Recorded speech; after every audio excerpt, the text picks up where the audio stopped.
This story follows Mara, a young woman who finds herself subtly drawn to a calm, confident married man she notices every morning at a cafe. Through a chance conversation during a rainstorm, she realizes she isn't attracted to him personally. She's attracted to the stability, maturity, and emotional steadiness he represents. The encounter forces her to reflect on why young women sometimes fantasize about married men, revealing that it's often the qualities associated with their commitment and not the man himself that creates the pull. In the end, Mara uses this self-awareness to seek a healthier, more appropriate relationship built on the same values she admired from afar. When Mara started her new job at the marketing firm, she wasn't looking for anything other than experience and a better paycheck. She was 23, bright, and trying to survive life hassles. Every morning, she stopped at the same small cafe near her office. And each of these mornings, she noticed the man at the counter.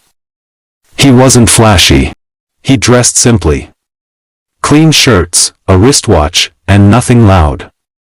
But there was something about him, the quiet confidence, his unassuming demeanor, and the way he calmly spoke to issues of substance, and was never seemed in a hurry. To Mara, who was juggling bills, hitting hard on deadlines, and a concerned mother who called 3 times a day asking about marriage, this man looked like stability she'd been looking for. One morning, she saw a ring on his finger. It startled her a little, but it didn't erase the interest. In fact, she hated to admit it, it intensified something. She didn't want anything from him, she didn't even think he'd ever notice her. But she found herself imagining what his life must be like. What kind of woman had he chosen? What kind of man must he be, to look so settled? She wondered what it would feel like to be with someone who already seemed to have his life together. She never approached him. But the thoughts lingered. One Friday afternoon, during a heavy rainstorm, they ended up sharing a table. The cafe was full, the thunder was loud, and he smiled politely. "Looks like the rain has its own plans," he said. His voice was steady and soft, but sure. The kind a person develops after years of talking without needing to shout to be heard. She laughed nervously. "I guess we're stuck together for now." He asked about her job, and she spoke with excitement. He listened with the kind of patience that was rare in men her age. No phone distractions, no rushing, no half-responses. Then, lightly, he mentioned his wife. Just casually, her talked about how she loved the rain and how she was expecting their second child. Mara felt a sting she couldn't explain. Not jealousy exactly. But, more like the realization that what she admired wasn't him, but what he represented. Security. Emotional maturity. A man who had made choices and stood by them.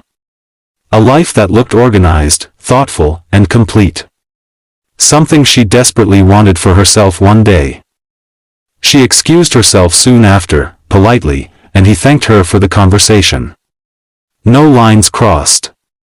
No lingering tension. Just a moment of clarity. That evening, Mara sat on her bed replaying the cafe moment. She finally admitted a truth she had avoided. It wasn't married men she was drawn to, it was the idea of a man who had already proven he could commit, take responsibility, and be stable. The ring didn't scare her, it reassured her. It meant he wasn't afraid of choosing someone. He wasn't afraid of building a life. And in a world full of men gaslighting, ghosting, and avoiding anything resembling responsibility, that steadiness felt magnetic. She also understood something else, admiring that stability from afar was one thing. Trying to take someone from their commitment was another, and she refused to be that person. So she channeled the feeling differently. She made a list of the qualities she admired. Not in him, but in a future partner.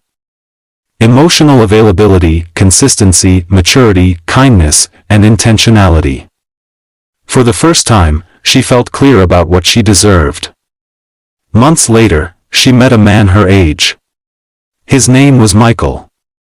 He didn't have a wedding ring, he didn't have life fully figured out. But he had direction. He had character. And he tried every day to be responsible for himself and the people he cared about.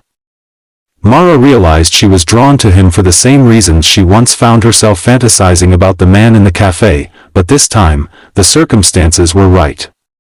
Nothing stolen, nothing borrowed, nothing forbidden. Just two people genuinely trying out and connecting. Moral of the story: young women don't fantasize about married men because they want to break homes. Often, they're fantasizing about the qualities marriage seems to symbolize: security, maturity, emotional steadiness, and commitment. In reality, life becomes clearer when you recognize the difference between admiring the qualities and not crossing the boundary that protects them.